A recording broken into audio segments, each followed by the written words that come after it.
त्रिदिशी सत्संग समारोह का दूसरा दिन का प्रथम सत्र। मैं आते आते सुन रहा था, अपने जीवन में जो आदमी कर नहीं सकता उन विचारों को बच्चों पर बलात् घसीटते हैं, और आज ये हर घर में शिकायतें हैं। हर माँ बाप की शिकायतें होती है कि बच्चा हमारा कहाँ नहीं मानते हैं। मुझे तो हंसी आती है कि लोग ऐसा क्यों कहते हैं। आपके बच्चा आपका कहाँ मानते हैं, इसका प्रूफ आपको दिला दूं मैं। आपके पास पहले सिंगल मंजिल मकान था, आपके बच्चे आपका डबल मंजिल मकान किया कि नहीं किया। आपके पास पहले मोटरसाइकिल था, आपके बच्चे कार खरीदा कि नहीं खरीदा। आपके पास पहले मोबाइल नहीं था, आपको मोबाइल पकड़ाया कि नहीं। आप पहले जमीन में पैदावारी करते थे, कुल मिलाकर के 15 क्विंटल धान लूते थे। आज आपके बच्चे 30 क्विंटल धान लू रहे हैं कि नहीं लू रहे हैं। आपकी सैलरी पहली 25-30 हजार रुपया होती थी, महीने में कमाते थे। आज आपके बच्चे लाख रुपया कमा रहे हैं कि नहीं कमा रहे हैं। और क्या चाहते हैं। आपने यही तो सिखाया है जीवन भर।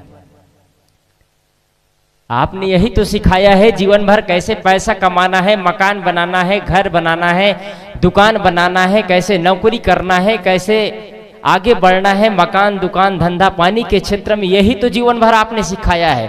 कभी बैठ करके 1 घंटा आत्मचिंतन किए हैं आपने। कभी बैठ करके सारे सदस्यों को बिठा करके कभी कहा है जीवन का निर्माण कैसे करना चाहिए। बैठ करके चिंताएं ये हुई है कि मकान कैसे बनाना है, पैदावारी कम क्यों हो रही, कौन सा दवाई डाला जाए, इसके बारे में चर्चा हुआ है। कभी बैठ करके चिंतन किया गया है कि आपस का प्रेम कैसे घट रहा है, हमारे बीच में तनाव क्यों पैदा होता चला जा रहा है, हमारे घर के बच्चे क्यों बिगड़ रहे हैं, हमारे भाई भाई में टूटन की अवस्था क्यों आ गई है, हम आपस में परिवार में एक दूसरे में तनाव क्यों पैदा हो रहा है। क्या इस बारे में चिंतन हुआ है। कभी आपने चिंतन ही नहीं किया, फिर क्यों कहते हैं कि हमारे बच्चे हमारा कहाँ नहीं मानते। आज हर माँ बाप अपने अपने विचारों को अपने बच्चे पर थोपते हैं। तुम ये करो, कहाँ जा रहे हो, ये करो वो करो। एक पिता थे, अपने बच्चे को कहे तुम अच्छा डॉक्टर बन जाना। जब पहली क्लास में पढ़ रहा था तभी कहे तुम अच्छा से पढ़ो, अच्छा से पढ़ो। बच्चे का पढ़ने में ज्यादा इंटरेस्ट नहीं था। उनके दबाव में आकर के बच्चा पढ़ता रहा 10वीं 12वीं कर लिया। उसके बाद में उनके पिता का दबाव है तुम अच्छा से डॉक्टर बन जाओ। वो बच्चा का पढ़ने का मन इंटरेस्ट उसमें नहीं था। वो बनना चाहता था, आर्किटेक्ट बनना चाहता था, अच्छा इंजीनियर। उनके पिता का दबाव इतना था, वो कहना चाहता था अपने पिता से कि मैं डॉक्टर नहीं बनना चाहता हूं, लेकिन उनका पिता का दबाव। एक दिन कहे तुम अब पेपर एग्जाम की तैयारी करो, कोई जगह कहीं से एडमिशन लो, अच्छे डॉक्टर की डिग्रियां हासिल करो। इतना में बच्चा बोलने ही वाला था, पापा बस बोला था। इतना में बोलते उनका पापा मैं कुछ नहीं सुनना चाहता, अगर तुम डॉक्टर नहीं बनोगे तो मैं आत्महत्या कर लूंगा। बच्चा कहता है महाराज जी, जब पापा ने बोला कि मैं कुछ नहीं सुनना चाहता, अगर नहीं बनोगे डॉक्टर तो मैं आत्महत्या कर लूं, तो बस मैं बोलने ही वाला था ठीक है पापा तुम आत्महत्या कर लो, क्योंकि मैं तो रोज मेरी हत्याएं हो रही है तुम्हारे विचारों से। रोज मैं मर मर के जी रहा हूं, तुम ये करो वो करो वो करो। हम अपने इशारे पे अपनी उंगलियों पर अपने बच्चे को नचाना चाहते हैं। आपसे मैं प्रश्न करना चाहता हूं, आप अपने माता पिता के इशारे पर कितने नाचे हैं। जब बच्चा पेपर दिला करके आता है तो सबसे पहले माता और पिता का प्रश्न होता है बेटा पेपर कैसे गया, पेपर अच्छा बना कि नहीं बना। जब वो प्रश्न एग्जाम हॉल में बैठता है और एग्जाम देकर के उसका माथा ऐसे चकरा जाता है, ऐसे गर्म हो जाता है, तब भी 3 घंटा जैसे तैसे वो पेपर बनाता है, पूरी मशक्कत करके बनाता है। उनकी पूरा शरीर गर्म हो जाता है। एग्जाम हॉल का प्रश्न देख करके ऐसे भौचक्कर प्रश्न आया रहता है। अब वो 3 घंटा पेपर दिलाने के बाद में घर में जा करके उनको शीतल पानी चाहिए, ठंडा पानी चाहिए, आराम चाहिए, मस्तिष्क को आराम चाहिए। वहां जा करके माता पिता और शरीर गर्म करते हैं और पेलते हैं पेपर कैसे बना। उनको प्यार से बिठा करके पानी पिलाना चाहिए, भोजन कराना चाहिए, बोलना चाहिए बेटा आराम कर लो। क्या वो बहुत बड़े डिग्री लेकर के आपका अच्छा योग्य व्यक्ति बन जाएगा? उनको प्यार चाहिए, उनको सिखाना चाहिए, इंसानियत पनपना चाहिए। आपका जीवन ऐसे होना चाहिए कि आपके प्रति श्रद्धा और समर्पण से भर जाए। इस दुनिया के किसी भी कोने पर चला जाए तो आपके दिया हुआ संस्कार उनको पल पल याद आए, आपके दिए हुए संस्कार उनको गलत तरफ जाने ना दे। आपका डिग्रियां काम नहीं आता है। एक आदमी के पास डिग्रियां तो थी लेकिन अहंकार इतना था, इतना अहंकार, पूछना ही क्या है, कोई मतलब नहीं। एक बताऊं उदाहरण में, जब आदमी के पास अहंकार बस काम आता है और आप कहेंगे मेरे पास में इतनी डिग्रियां है, मैं ये पढ़ा हूं, ये लिखा हूं, और आप ये सारे चीज सबके पास बताते रहे और कोई कागज पकड़े हो अपने डिग्रियां और अपने पत्नी के पास भी यही रोप बताते रहे कि देखो जी मैं पीएचडी किया हुआ हूं, और आपकी पत्नी आपको कुछ और बताना चाह रहे हैं, देखो घर में ये समस्याएं हैं, ये समस्या है, आप फिर से कहते हैं कागज पकड़े हैं, आप कागज पकड़े हैं, आपने पीएचडी किए हैं, उसका आप सिर्फ एक कागज रखे हैं, आपकी पीएचडी कागज तक सीमित है और व्यवहार में नहीं आया, आचरण में नहीं आया। वो पीएचडी की जो कागज का जो आप टुकड़ा रखे हो जीवन में आचरित नहीं कर पा रहे हैं, और बार बार आपकी पत्नी आपको कुछ बताना चाहती है और आप कहते हैं देखो जी मैंने पीएचडी किया है, तो आपकी पत्नी क्या करेगी? आपकी बात सुनती रहेगी? वो जो कागज पकड़े हैं ना, डिग्रियां पकड़े हैं, उठाएगी, 4 टुकड़ा मारेगी और फेंक देगी, लो तुम्हारा धारण है पीएचडी। काम आएगा पीएचडी? आपका आचरण में पीएचडी होना चाहिए, आपके स्वभाव में पीएचडी होना चाहिए, आपके स्वभाव और जीवन में सरलता होना चाहिए। आप हर चीज बच्चों पर थोपते चले जाते हैं। आपका अपना जीवन रहा, आने वाली पीढ़ी का अपना जीवन है, आपका जीने के तरीके अलग रहे, आने वाली पीढ़ी के बच्चे, आने वाले बच्चे का जीवन अलग तरीका है। उनको सहारा दीजिए। एक बूढ़ा व्यक्ति घर का व्यवस्था देखता था, सारी व्यवस्था देखता था। उसे घर में एक नाती, उनका शादी हुआ, विवाह होने के बाद में उसके घर में जब उनकी पत्नी आती है तो देखते हैं घर के माहौल, नए मॉडर्न ढंग से जीने वाली उनकी बहू रही। जिस घर में पढ़ी बढ़ी लिखी पढ़ी वहां मॉडर्न ढंग से जीवन रहा, सब चीज आल फैसिलिटी, सुंदर व्यवस्था, साफ सुथरा। जब घर में ससुराल में आती है तो देखती है सब ऐसी ही व्यवस्था, अव्यवस्थित जीवन, अदर कचर, आपके शब्दों में कहे तो कोई पर्सनालिटी नहीं जीवन में। वो देखते हैं घर में आने के बाद में घर ऐसा दिख रहा है। अपने पति से कहता है जी अब यहां नहीं रह सकते हम। थोड़े दिन होता है, रहने के बाद में जाने की तैयारी करते हैं, कहे अब शहर में बसेंगे, वहीं रहेंगे, वहीं अपना जीवन यापन करेंगे, इस जगह पर रहना हमारा मुश्किल है। ये बात होती होती धीरे धीरे बढ़ते चली गई और पति और पत्नी की तैयारियां चालू हो गई। उनके घर में उनकी ननंद जी है, घर में आई बहू उनकी ननंद है। आपस में पति पत्नी की तैयारियां हो गई, बेक पेक हो रहा है। और ननंद जी को पता चल गया, उनके ननंद को, कि अब हमारे भैया और भाभी इस घर को छोड़ करके शहर के लोग बसेरा करने वाले।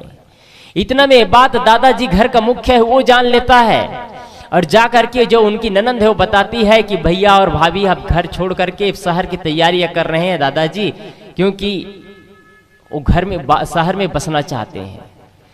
इतना में उनके जो घर के मुखिया है दादाजी हैं, वो बहू को और अपने नाती बहू को बुलाते हैं, कहते हैं सुना हो तुम लोग बाहर जा रहे हो।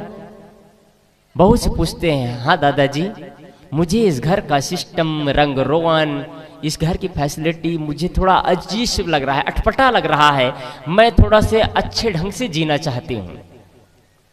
तो घर के बूढ़ा ने क्या किया?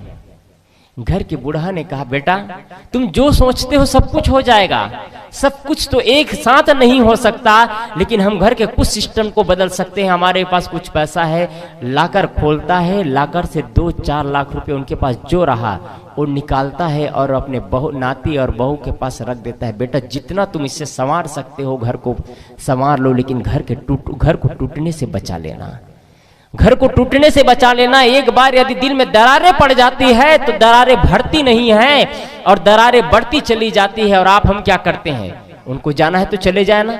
आपको पैसा का महत्व है, धन का महत्व है, इंसान का महत्व नहीं है, जन का महत्व नहीं है। धन का महत्व समझ में आता है हम सबको, और धन को महत्व देते हैं, जन को महत्व नहीं देते हैं। घर और परिवार टूट करके बिखर जाता है, उसको महत्व दे देते हैं। लेकिन एक साथ मिल करके कुछ पैसा खर्च करके एक साथ उत्साह से जीवन कैसे जिया जाए, इसको महत्व नहीं देते हैं।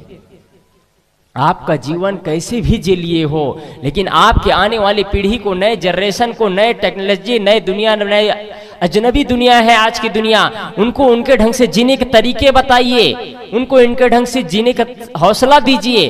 और कभी कभी बच्चों को सही शिक्षा और संस्कार देना चाहते हैं। मैं आप सभी से निवेदन करना चाह रहा हूं, आपके बुढ़ापे की लाठी आपके बच्चे हैं। आपके बुढ़ापे में वही बच्चे काम आएंगे जो आज खेल रहे हैं, कूद रहे हैं। आज वही बच्चे शैतानियत कर रहे हैं। यदि आप उनके अंदर संस्कार इंक्लूड करेंगे, सही संस्कार, तो आपके बुढ़ापे में वो बच्चे काम आएंगे। यदि सही संस्कार इंक्लूड नहीं करेंगे तो आपके पास पैसा धरा रह जाएगा, बैंक बैलेंस धरा रह जाएगा। आप खाट में बिस्तर में पड़े रह जाएंगे। आपको ट्रीटमेंट और इलाज कराने वाले नहीं होंगे, क्योंकि आपने कर्म ही खराब किया था। राजा दशरथ के 3-4 योग्य पुत्र थे, राम, लक्ष्मण, भरत, शत्रुघ्न, और चारों योग्य पुत्रों में कोई योग्यता की कमी नहीं थी, थोड़ी भी योग्यता की कमी नहीं थी। चारों पुत्र योग्य थे, चारों पुत्र विद्वान और समझदार थे, लेकिन राजा दशरथ का कर्म ही खराब था। तो राजा दशरथ के मुख में पानी डालने वाला कोई पुत्र साथ नहीं दिया। ऐसे ही हमारे जीवन में यदि हम धन को महत्व देते रह जाएंगे, परिवार के सदस्यों को महत्व नहीं देंगे, आपस में प्रेम और रिश्तों को बना करके नहीं रखेंगे, तो सारा का सारा बर्बाद चला जाएगा। किस काम का धन संचय करने से? आपका जमीन 4 एकड़ है, आप 5 एकड़ करने की तैयारी में है। आपके बच्चे चाहते हैं मकान सुंदर बन जाए, आपके बच्चे चाहते हैं घर में गाड़ी हो जाए। क्या करेंगे आप धन को इकट्ठा करके, जब घर में एक दूसरे के चेहरे पे मुस्कान ही ना हो और पैसा को लेकर के रात को नींद नहीं उड़ती है। ताला पकड़ पकड़ के देखते हैं, ताला तो सही है ना, कहीं ताला तो नहीं खुला है। जब रात में नींद उड़ती है तो मेन गेट को टटोलते हैं, ताला तो सही लगा है ना, टटोलते रह जाए। जब बच्चे सोते हैं तो फर्राटे की नींद सोते हैं, उनको कोई डर नहीं है चोरी की हारी की। आप डरते रहो यही चोरी और हारी की डर से।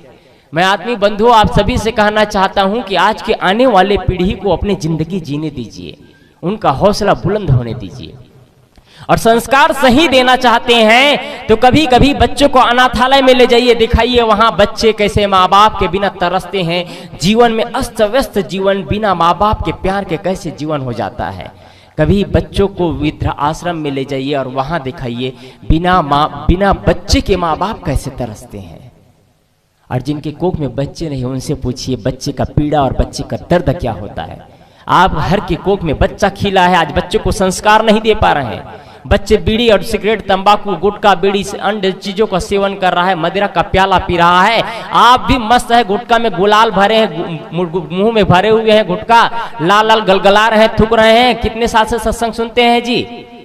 साहेब जी मुझे 25 साल हो गया सत्संग सुनते, तमीज होश नहीं है, गुटखा भरे मुंह में 25 साल से सत्संग सुन रहे हैं।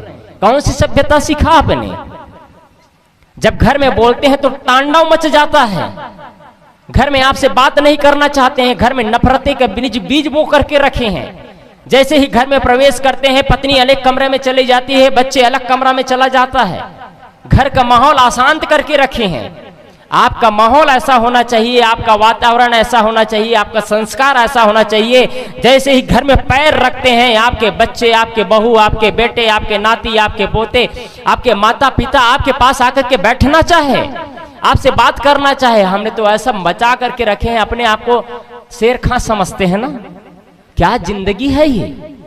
जीवन को सुंदर बनाइए। एक व्यक्ति था, जज था, उनका जजपना इतना था कि घर में जैसे ही बच्चे आते, घर में जैसे ही प्रवेश करते, उनके बच्चे कमरे में चले जाते, उनकी पत्नी कमरे में चली जाती, उनके घर के जितने सदस्य हैं सब अपने अपने कमरे में चले जाते। एक दिन उनका मित्र आया था, और मित्रों के साथ में मित्र आया तो उनको जो घर का जो जज साहब था वो नहीं था। उनके मित्र आए तो उनके मित्र नहीं जज साहब, और जज साहब की पत्नी, उनके बच्चे, उनके बहू बेटे, सारे लोग बैठ करके आनंद से चर्चा कर रहे हैं, आनंद से चर्चा कर रहे हैं, एक दूसरे में चेहरे पे मुस्कान है, हंस हंस के चर्चा कर रहे हैं। जैसे ही जज साहब गाड़ी से उतरता है और गाड़ी से उतरते ही घर में जैसे ही प्रवेश करता है, प्रवेश करते ही बच्चे अपने कमरे में दुम हिला करके अंदर चले जाते हैं। इधर पत्नी उनके कमरे में अपने कमरे में चली गई। जज साहब कहते हैं भाई साहब क्या बात है, आप नहीं आए थे तब हम लोग बैठ करके आपस में मस्त आनंद से चर्चा कर रहे थे, आपके आते ही बच्चे कमरे में चले गए, ऐसी क्या बात हो गई? जज साहब इतना में क्या कहता है, किसकी मजाल है जो मेरे सामने बैठ करके बात कर सके। जज साहब कह रहा है अपने पत्नी को, अपने बच्चा को, अपने माता पिता को कह रहे हैं किसकी मजाल है जो मेरे सामने बैठ करके बात कर सके। इतना में जज साहब कहते हैं भाई साहब ये अच्छी बात नहीं है। उनकी पत्नी को हौसला बुलंद हुआ, उधर से अंदर से कह रही है भाई साहब अपने मित्र को समझा दीजिए कि अपना जजपना जज में ही छोड़, कोर्ट में ही छोड़ करके आया करें। यहाँ हम उनके इंतजार करते रहते हैं, उनसे बातें करना चाहते हैं, उनसे मिलना चाहते हैं, और यहाँ आकर के अपना जजपना ना दिखाया करें। उनको हौसला मिल गया। उनके मित्र कहते हैं भाई साहब आप घर को नर्क बना करके रखे हो, एक घर मंदिर है, ये घर आपका जजपना नहीं होना चाहिए, घर में ये कोर्ट नहीं है, ये यहाँ अपना वैकलियत मत दिखाइए, अपना जजपना मत दिखाइए। यहाँ आने के बाद में प्यार बिखेरिए, प्यार बिछाने का काम करिए। जैसे ही घर में प्रवेश करते हैं कुछ मिठाई लेकर के आ जाइए, बच्चों को खिलाइए, पत्नी को खिलाइए, माँ बाप को खिलाइए, तब आपका घर में सम्मान होगा। कटु और जहर विष बो करके घर में मत आइए। आपका घर मंदिर का द्वार है, आपका घर मंदिर है, यहाँ रहने वाले सारे सदस्य देवी देवता है। आप कैसे व्यवहार करते हैं आपके घर में? और लोग कहते हैं बच्चे हमारा कहाँ नहीं मानते, कहाँ से कहाँ मानेंगे, आपने सिखाया ही कब है? घर में जब आपस में पति और पत्नी रहते हैं तब लड़ाई चलता है, सास और बहू बैठे हैं तब लड़ाई चल रहा है, देरान और जेठान बैठे हैं तब लड़ाई चल रहा है, घर में तांडव मचा करके रखे रहते हैं। कौन सा संस्कार, कौन सा विद्या खोला है आपने? क्या मतलब होता है कि आप 20 कुंटल से 40 कुंटल धान लू लिए, काट लिए, आपकी बढ़ोतरी नहीं भाई साहब, ये धन की बढ़ोतरी है, मकान की बढ़ोतरी है, गाड़ी और घोड़े की बढ़ोतरी है, पद की बढ़ोतरी है। आपकी बढ़ोतरी, आपका विकास तो तब है जब आपके आचरण में, आपके स्वभाव में नरमता आए, आपके स्वभाव में प्रेम टपके, आपकी वाणियों में लस आना चाहिए, माधुर्य आना चाहिए। आपके बच्चे, आपके परिवार, आपके इत्र मित्र सारे लोग आकर के आपसे बात करना चाहे, आपसे मिलना चाहे, आपके पास वो सर्वगुण होना चाहिए, तब आपकी संपन्नता है, आपका विकास है। नहीं तो आप हरास की ओर चलते जा रहे हैं, आपका विनाश होता चला जा रहा है, आप विखिन्न होते चले जा रहे हैं, आप टूटते चले जा रहे हैं, बिखरते चले जा रहे हैं। आपका अपना कोई नहीं है। आपसे कोई प्यार करते हैं तो पिता के ना रिश्ता मान करके प्यार कर रहे हैं, कोई आपके धन की वजह से आपसे सम्मान कर रहे हैं, कोई आपके पद की वजह से आपका सम्मान कर रहे हैं। आपका सम्मान आपके स्वभाव की वजह से नहीं हो रहा है, तो कौन सा विकास कमाया आपने? कौन से ऐश्वर्य है आपके पास? आत्मीय बंधुओं, आपके बच्चे ही आपके बुढ़ापे की लाठी है। बुढ़ापे में आपके बच्चे आपके काम आएंगे। आप ऐसा सींचना, ऐसे संस्कार इंक्लूड करना अपने अंदर ऐसा संस्कार अर्जित करिए कि आपके बच्चे आपके हर क्रियाकलाप को स्वीकार कर सके। आपके बच्चे जब आपका चरण स्पर्श करे तो आपके चेहरे पे मुस्कान हो, और जब आशीर्वाद दे तो दांतों से दांत खुले तो दांत चमकता हुआ हो, लाल लाल रंगा ना हो।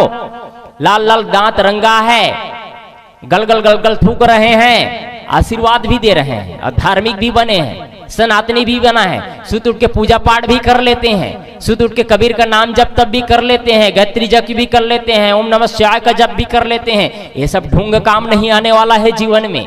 एक लोटा जल पानी में उड़ेड़ देते हैं ले जाकर के शिव भोले में, और अंदर में जहर भर के रखे हैं। ये सारे चीज काम नहीं आएंगे। काम आता है आपका प्रेम। प्रेम को उड़ेरिए। ये प्रेम को जितना सींचते चले जाएंगे, प्रेम विस्तार होता चला जाता है। आदमी के पास धन ऐश्वर्य बढ़ता चला जा रहा है, प्रेम के कंजूस और दरिद्र होते चले जा रहे हैं। मैंने कल भी कहा था, आपकी पूजा और पाठ महत्वपूर्ण नहीं है, महत्वपूर्ण है आपके जीवन जीने की शैली। आप 15 मिनट की पूजा बंद कर दीजिए, पूजा की जरूरत नहीं है। वो 15 मिनट का समय निकाल करके अपने मम्मी पापा को, अपने दादी दादा को, अपने घर के बच्चों को देने का प्रयास करिए, आपका घर मंदिर बन जाएगा। आप क्या करते हैं? सत्संग का महत्व इतना ही है। यहां से जाने के बाद आप पूजा करते हैं, पाठ करते हैं, हवन करते हैं, तर्पण करते हैं, आपकी सोच है। यहां से जाने के बाद आप बदल करके जाइए। अब मैं विकास कर पाऊं या ना कर पाऊं, मैं आत्म विकास करूं, सबसे प्रेम करना तो सीख जाऊं। कल बोलने पर मैं चर्चा करूंगा, वाणी का संयम। हमारे भारत देश पर अभी जो 80% कोर्ट में जो केस चल रहा है, वो लड़ाई चल रही है, बात की लड़ाई। बूढ़ा हो जाते हैं, बच्चा तो बच्चा, 80 साल के बुढ़े को भी बात करने की तमीज नहीं आ पाती है। जब बोलते हैं तो लगता है मुख से जहर निकाल रहे हैं, जब बोलते हैं लगता है मुख से जहर निकाल रहे हैं। ऐसे प्रेम से बोलना चाहिए। जब कोयल की आवाज कोई भी सुनना पसंद करते हैं, कौवे की आवाज कोई पसंद नहीं करते हैं। कुछ लोग बोलते हैं तो ऐसा लगता है कि मुख से जहर का प्याला उड़ेड़ दे रहे हैं। आप बोलो ऐसे। मैं कल भी कहा था, बोलो तो पहले तोलो, कब कितना कहाँ उचित है। जुबान न तुम लड़ाओ, भला कौन तुम्हें बिगाड़ेगा। वाणी न तुम लड़ाओ, भला कौन तुम्हें बिगाड़ेगा। हम वाणी को बिगाड़ते हैं, वाणी को बिगाड़ते हैं।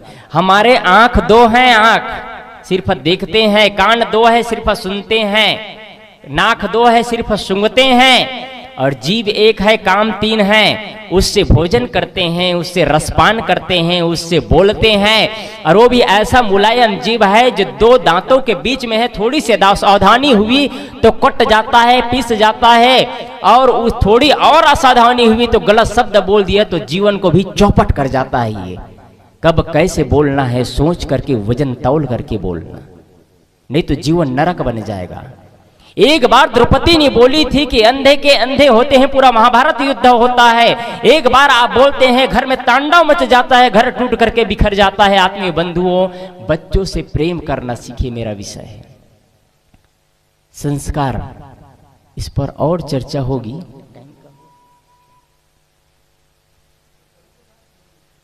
और संत लोग विराजमान,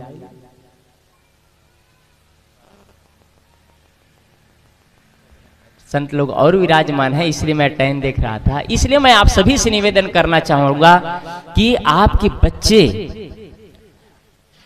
मैं बताऊं आपकी जिंदगी कब तक है। जब किसी लड़की और लड़का का शादी होता है, सबकी शादी हुई है, अधिकतम लोग बैठे हैं उसमें से, आपकी जिंदगी कब तक रही बताऊं। जब किसी लड़की और लड़का का शादी होता है, जब तक उसके बच्चे नहीं तब तक उसकी जिंदगी है। जब तक उसके बच्चे नहीं तब तक उसकी जिंदगी होती है, अपनी जिंदगी जीते हैं। जैसा ही बच्चा पैदा होता है, अपनी जिंदगी खत्म। अब टोटल टारगेट, टोटल लक्ष्य होता है बच्चे के लिए। क्या आप बच्चे के लिए इतना लक्ष्य देते हैं?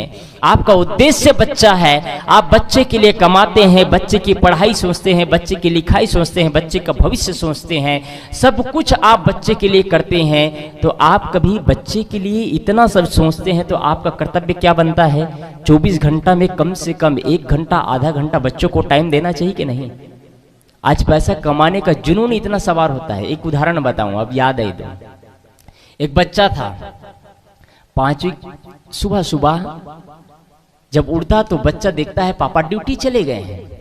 उनका रनिंग फील्ड काम था, रनिंग फील्ड में काम करता, जितना काम करता उनको पैसा उतना मिलता।